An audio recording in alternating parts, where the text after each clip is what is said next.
It's time to get your news on. We are VK1WIA.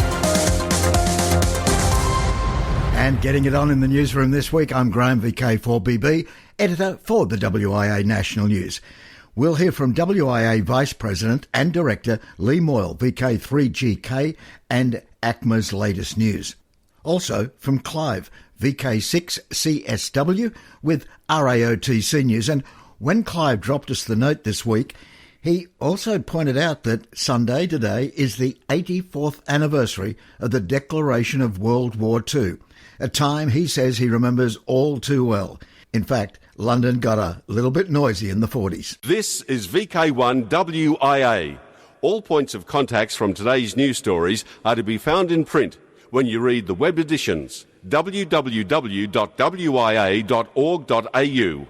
This is WIA Vice President Lee Moyle, VK3GK.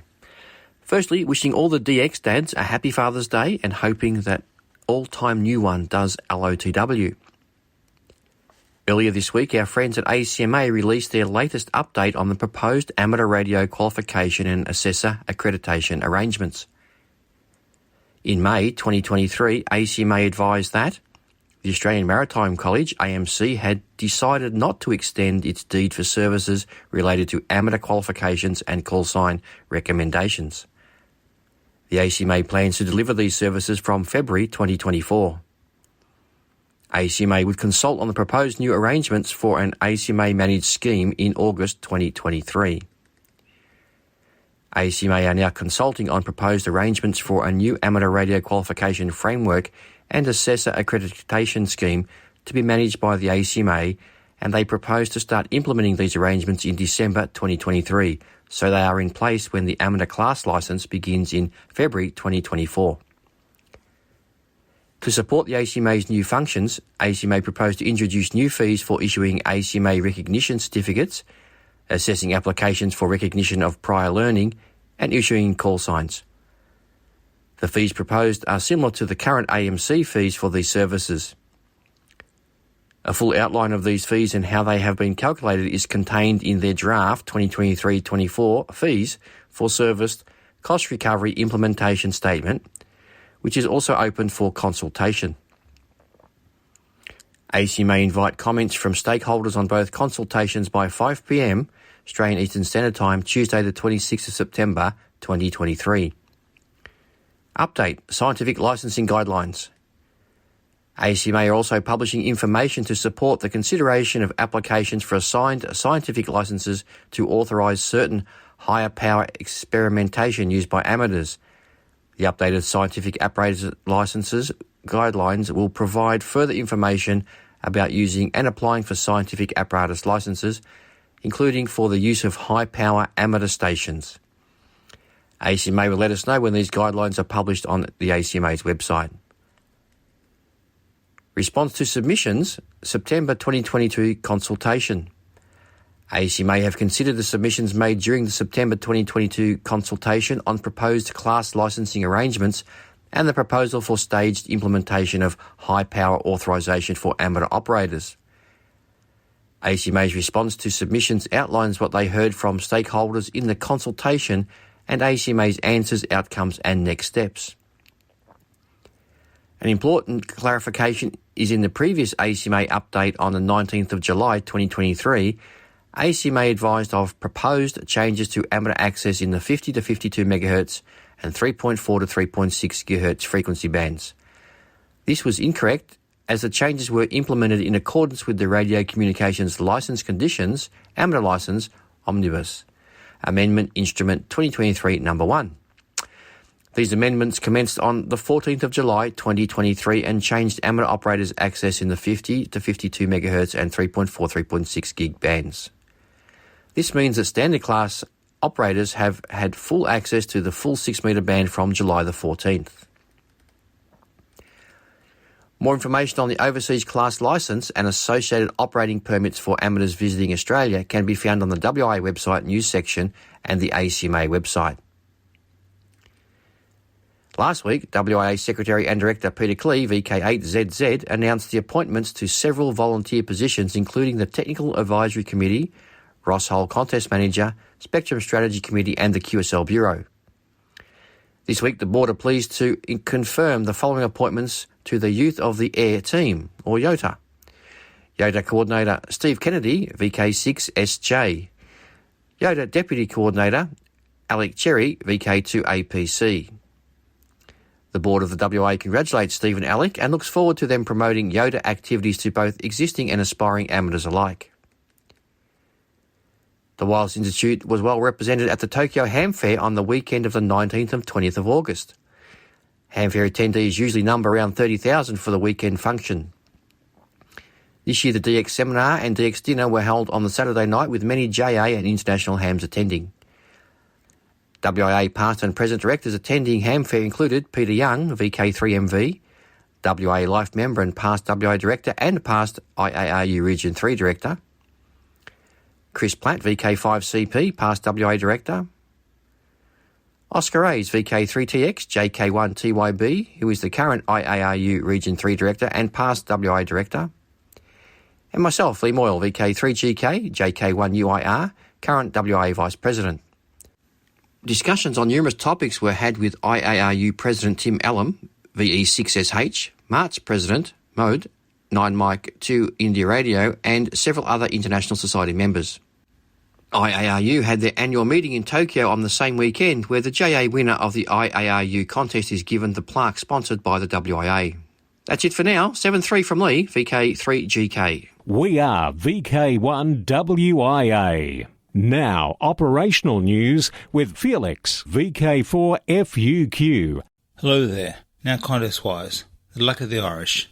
IRTS SSB Field Day this weekend. Activity will focus on SSB phone contacts in the 3.5, 7, 14, 21 and 28 MHz bands. October, Oceania DX Contest. Phone the first full weekend in October, 0600 hours UTC Saturday to 0600 hours UTC Sunday. CW, second full weekend in October from 0600 hours UTC Saturday to 0600 hours UTC Sunday. November, VHF UHF Spring Field Day, 25-26 November. 0100 hours UTC Saturday to 0059 hours UTC Sunday. But to make it a little fairer in VK6, they add 3 hours on the start and end times. DX Window, September. VI10 VKFF running all year celebrates the 10-year anniversary of the VKFF group.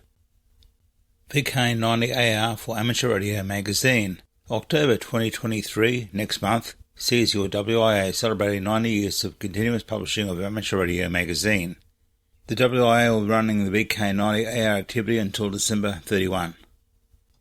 Special event station VI100MB all year celebrates the centenary of the Mani Warringah Radio Society. New Year, E6am from October 10 to 23. CW, SSB, FT8 and maybe some RIDI on 160 to 6 metres. QSL via Club Logs QRS, preferred, LOTW, or via LZ1GC, direct or bureau. Kazoo, M0CFW, JK3GAD will again be active from Rodriguez Island as 3B9KW during the CQWWCW contest, November 25-26. Activity before, after contest, November 19 to December 1, as 3B9/M0CFW. QSL via LO2W. Taiwan. BM0 QSO until December 31, mostly using digital modes. QSL via BM2 JCC. Norway. LA100K is the special call sign in use by the Akademisk Radio Club LA1K to celebrate the 100th anniversary of its foundation. It is the oldest amateur radio club in Norway. The special call sign will be in use until the 31st of December. Luxembourg. LX90 RTL is in use to celebrate the 90th anniversary of Radio Luxembourg's first long-wave broadcast. Listen for the call sign on the HF bands on SSB, CW, digital modes, and via satellite. All QSOs will be confirmed automatically via the DARC Bureau. For VK1WIA National News, I'm Felix, VK4FUQ Inningham. From here, there and everywhere, you've tuned to the Wireless Institute of Australia's national news service. We are VK1WIA. Now with international news, Jason, VK2LAW. Hello, and international news is with thanks to IARU, RSGB, RAC, ARRL, NZART, EHAM, Amateur Radio Newsline, RadioWorld.com, and the worldwide sources of the WIA. In news from Region 1, IARU Region 1 will hold its next General Conference from the 1st to the 4th of November in Serbia.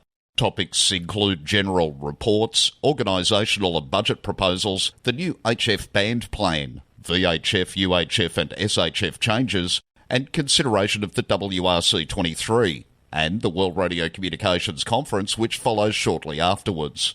Other themes include strategic projects and progress, accommodating digital technologies, contests, EMC, and other spectrum matters. It's been announced that the UK will hold the world's first summit on artificial intelligence safety in November. The AI Summit will be held at the iconic Bletchley Park, which is one of the birthplaces of computer science. To news from Region 2, the meeting of the International Amateur Radio Union Region 2 Executive Committee met virtually on August 2nd, with Region 2 President and Area A Director George Gorsline, Victor Echo 3 Yankee Victor presiding over the meeting. A major topic of discussion was the status of the Region 2 preparations for the upcoming WRC-23, which will be held in Dubai in November. Region 2 representation at CITEL and CTU meetings were reviewed and plans were confirmed for representation at the WRC. Members of the Champlain Valley Amateur Radio Club gathered last weekend at the Atlas F missile silo in Champlain to make the first silo-to-silo radio contact there since the 1960s. The original goal was to just set up and test our equipment, Matt Prey, CVARC Second Vice President, said. But, as it turns out, I found out about a group through my friend out in Texas who was doing a similar event at an Atlas F missile site there, so we decided we were going to try to make contact. Silo-to-silo contact. The group set up a 15-metre antenna suspended between two poles and utilised two custom-built radios operated by Prey and Mark Varon, president of the club, in effort to make contact with an operator at an Atlas site in Texas. We thought it would be a unique thing not only to set up and test here, but this might be the first time there's been any silo-to-silo contact since the Cold War of the 60s, Prey said. Diane Sutter is set to receive the 2023 National Radio Award from the National Association of Broadcasters this USA fall. Diane is the founder and dean of the NAB Leadership Foundation's Broadcast Leadership Training Program, a 10-month MBA-style course designed to teach aspiring broadcast owners and senior-level executives, particularly women and people of colour, the fundamentals of purchasing, owning and running successful radio and television stations. Nearly 400 broadcasters have graduated from BLT since its inception 24 years ago. In an inspiring show of camaraderie, a tight-knit ham radio community of YouTubers rallied around Renee 6, Kilo Romeo 5 Sierra India X-Ray, August 18, as she undertook a heart-stopping parachute jump on behalf of her husband Vern 6, Kilo Victor 5 Sierra India X-Ray, Vern, who has already completed 14 jumps. Renee was able to jump in tandem with the well-known parachute mobile ham operator Kilo Delta 9 Oscar Lima November Carlos. KD9 OLN agreed to the jump and assisted Renee in completing this daring achievement from 12,800 feet. This achievement has been recognised globally and showcases the power of unity and determination within the adventurous amateur radio community. What makes this achievement even more astonishing is that Renee's successful jump led her to become one of only 5 people worldwide to establish a QSO under such extreme circumstances. Her first of 3 contacts during the Canopy 246-second descent was to her husband Vern, KV5SIX. You can find out more about KD9OLN on his YouTube channel. For VK1WIA National News in Sydney, I'm Jason, VK2LAW. Rewind. I'm Linda, VK7QP. Howden Crystals. Barry McCann from Tas Maritime Radio dropped a box of crystals off at the Reist Club Rooms in Hobart the other day, and Justin VK7TW went through them and found a couple of FT243 holder Max Howden branded crystals. This sparked his interest to find out more, as this name is well known to many VK amateurs. The following is sourced from the Radio Museum website. Walter Francis Maxwell Howden, 1899 to 1980, made the first successful two-way amateur telegraphic shortwave radio contact between Australia and the US on November 4th, 1924, followed by England 9 days later. This was from the experimental station VK3BQ he operated at his residence in Box Hill, Melbourne. In 1924, he worked as a consulting engineer for Corbett, Durham & Co., designing tunaphone radios. After a visit by Alf Traeger and Dr. John Flynn of the Royal Flying Doctor Service in 1930, he agreed to manufacture and supply crystals for Traeger Flying Doctor radios. This was the start of his business, which he operated from his home. As business increased, he built a workshop factory in his backyard. Initially, the crystals were hand-ground, and he later invested in a lapping machine. His staff were mainly family, and he supplied the military with crystals during World War II. He supplied crystals to industry and radio amateurs until he retired in the 1970s, with his son taking over the business, which he ran until the 1980s. Rewinding here on the WIA National News, this has been Linda, VK7QP. From here, there and everywhere, you've tuned to the Wireless Institute of Australia's National News Service. We are VK1WIA. Now, Special Interest Group News with Cole, VK3GTV. Hello, first up it's Worldwide Special Interest Group News, Summits on the Air, Worldwide Flora and Fauna Program, Parks on the Air, and other adventure groups. POTA in the 1940s. Not only did these park activators need steer clear of foxes and drop bears, but a heavily armed group intent on tracking these ops down.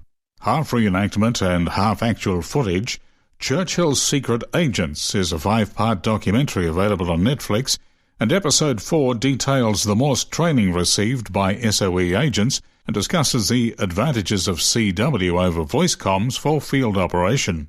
What makes it pertinent to POTA is the role of these SOE radio operators, their value and typical short longevity when deployed, the suitcase, portable rigs they used, accurate discussion of the value of Morse code, the German triangulation/hunting of the transmitters, etc., including working their radios out in the woods, including wire antennas tossed into the trees.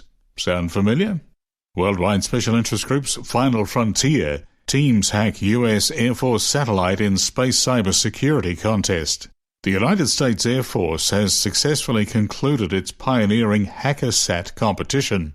Emerging triumphant was the Italian Consortium, a fusion of 5 Italian cyber research teams whose accomplishment netted them the coveted first-place position and a princely sum of $50,000.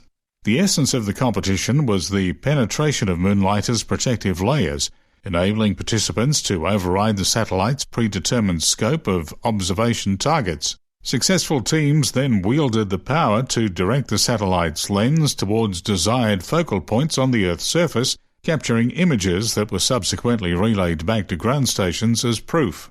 Worldwide Special Interest Groups, IOTA. Galway Radio Experimenters Club annual de-expedition to Inishbofin Island has been heard on air, and they pack up today, the 3rd of September. Inishbofin Island has an area of approximately only 12 square kilometres and is situated offshore some 7 kilometres northwest of Clifton, County Galway. EJ4GRC is their station, and IOTA number is EU121. Worldwide Special Interest Groups Maritime, including ILLW News.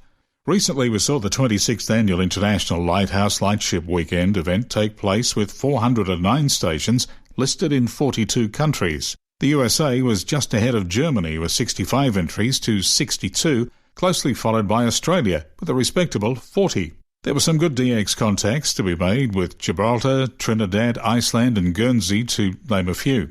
The relaxed nature of this two-day event seems to appeal to Oz amateurs, as we only have 400 lighthouses, most of which are inaccessible, yet 10% of them were activated over the weekend. The ILLW is unique in that it's not a contest or an award, it's free and logs are not required. It's an opportunity to go portable and show the public what amateur radio and lighthouses are all about. Give it a try next year, and let us here at WIA National News also know of your activation plans so we can give you a free plug. Those listening in VK4 or via Tony VK7AX's site will have a full report on an activation of Grassy Hill Light, also known as Cooktown Light, an active lighthouse located on Grassy Hill above Cooktown, Queensland, on the south side of the entrance to Endeavour River. And while still in maritime, from that only VK club that told us beforehand they were going to activate a light. Hi all, this is Nathan, VK5DAD from the South Coast Amateur Radio Club. On the weekend of the 19th and 20th of August, we participated in the Lighthouse Lightship Weekend from Point Malcolm. We made 195 contacts on HF and worked 22 countries. The highlight of my weekend was a contact made with Brian, VK5BK, at 103 years young. On Thursday the 7th of September at 7:30pm at our club rooms, Seaford Meadows Scout Hall, Railway Parade, we have a tech talk by Paul, VK5PAS, on the recent trip to Trowbridge Island. We'd love to see you there. On the 23rd and 24th of September, the South Coast Amateur Radio Club are looking to hold a foundation course with exam. Please contact Mike, VK5ZC, at scark.org.au. 73s, and hope to catch you on the air soon. This has been Nathan, VK5DAD, from the South Coast Amateur Radio Club. Thanks, Nathan. VK5DAD, a great call sign for today being Father's Day here in VK. Worldwide Special Interest Groups, Radio Amateur Oldtimers. With the latest RAOTC news, it's over to Clive, VK6CSW. Reminding you that the Radio Amateurs Old Timers Club of Australia's September Bulletin goes to air tomorrow. Frequency change. Eastern States listeners are reminded that the 00 hours UTC transmission is now on 28.450 MHz. Full details of this change, plus all other broadcast times, can be found on the club website, or just Google RAOTC broadcasts. WA listeners are reminded of the experimental transmission on 28.450 MHz scheduled for 2 p.m. Perth time tomorrow afternoon. This month, instead of the usual broadcast, we're offering an interesting historical broadcast from 2001 by Alan Doble, VK3AMD. The latest news and information will be broadcast next month. Everyone, RAOTC members and non-members alike, is most welcome to listen to the program and join in the callbacks afterwards. If none of the transmission times suit you, you can download the audio file at any time from today from the club website. The next lunchtime meeting for members and friends of the RAOTC in Perth is on Tuesday, September the 12th at the Woodbridge Hotel, East Guildford, starting at 11:30. 7-3 from Clive, VK6CSW. Thanks, Clive. So once again, tune in tomorrow for the September RAOTC Bulletin. Enjoy the program and please join in the callbacks afterwards. Worldwide Special Interest Groups, Radio Scouting. JOTA, Jamboree on the Air, is always held on the third weekend in October, so for 2023, that's October 20 to 22. Alec, VK2APC, has the details. Thank you, Cole. First, the Ask Cub Scouts had a communications activity on Wednesday night, 23rd of August. There was a lot of pre-planning and coordination that went into getting amateurs lined up to answer the Cubs HF calls on the chosen frequency. The call went out to the Wagga Amateur Radio Club and the Canberra Region Amateur Radio Club for volunteers to assist. Pete, VK2PET, gave a briefing to the Cubs before the activities on the radio started. This brief included behaviour expected around in the radio room, who they will be in contact with, radio operating protocol, and a tour of VK2PET's car that is full of radios. Cubs came in groups of 2 or 3 to have a quick chat with either Phil, VK2NE, or Michael, VK2AMF. In the radio room, Don, VK2XDT, was at the microphone with VK2PET, Stacy, VK2SJC, and Jenny, VK2TOT, helping out in the background. The Cubs used the call sign VI100YSG to celebrate the 100 years of YAS Scouting. The Cubs asked quite a few good questions of VK2NE and VK2AMF. Both of these gentlemen were very patient with the Cubs, which helped greatly to make this a fun event for the Cubs to get the communications badge and a lead to Joda/Jotty in October. YAS Scout Group sends a big thanks to everyone who helped out at the event with making this event a success, including a special thanks to VK2NE and VK2AMF, and to the other operators on backup on the local 2-meter repeaters. For VK1WIA National News, I'm Alec, VK2APC in Sydney. Thanks, Alec. And by the way, congratulations on joining VK's YOTA coordinator, Steve Kennedy, VK6SJ, as the YOTA Deputy Coordinator. Worldwide Special Interest Group's Rescue Radio, when all else fails. After 18 months of preparation, the Bendigo Amateur Radio and Electronics Club, BARIC, is currently partway through the community-focused emergency communications exercise, Operation Radar, the rapid deployment of amateur radio created to fill a critical gap in emergency planning by providing communications resources to bushfire evacuees and regional administrators when electricity, mobile phone networks and internet have failed. Commencing at 7 a.m. today, Sunday the 3rd of September, 8 bushfire places of last resort around the city of Bendigo are currently being activated with standalone field radio stations linked to the BARIC headquarters at Bendigo East Hall and to outlying stations up to 300 kilometres away.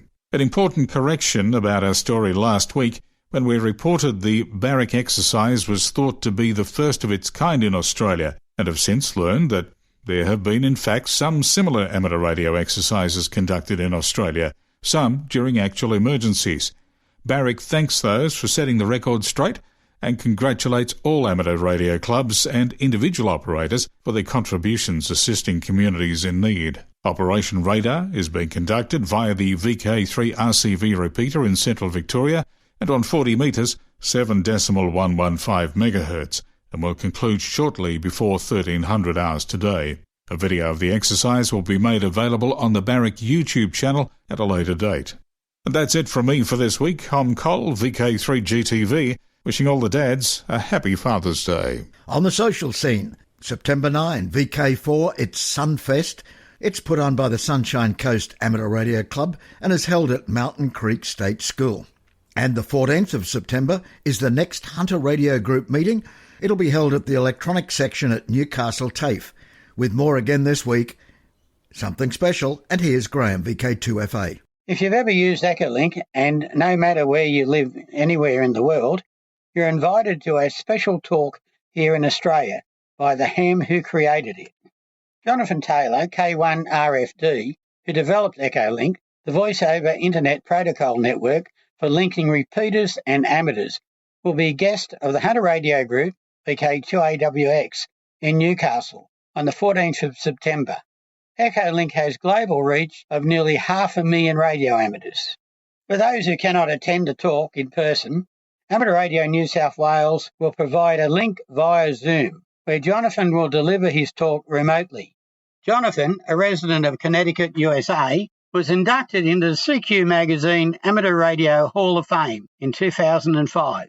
The program will take place between 1800 and 2200 Australian Eastern Standard Time. The Zoom link can be found in the text version of this newscast. For the Hunter Radio Group and WIA National News, I'm Graham, VK2FA. And finally, in VK2 again, it's Sarkfest, September 23 at 8 a.m. Now till next we meet, I'm Graham, VK4BB. walk softly. From Australia, this has been the Wireless Institute of Australia with the weekly news service. This broadcast is in text, audio and video and is accessed on wia.org.au. Courtesy of Bevan, VK5BD's ATV and YouTube channel, this has been WIA National News. We're back now, live and local, and your voice, your callbacks. And don't forget, tick like.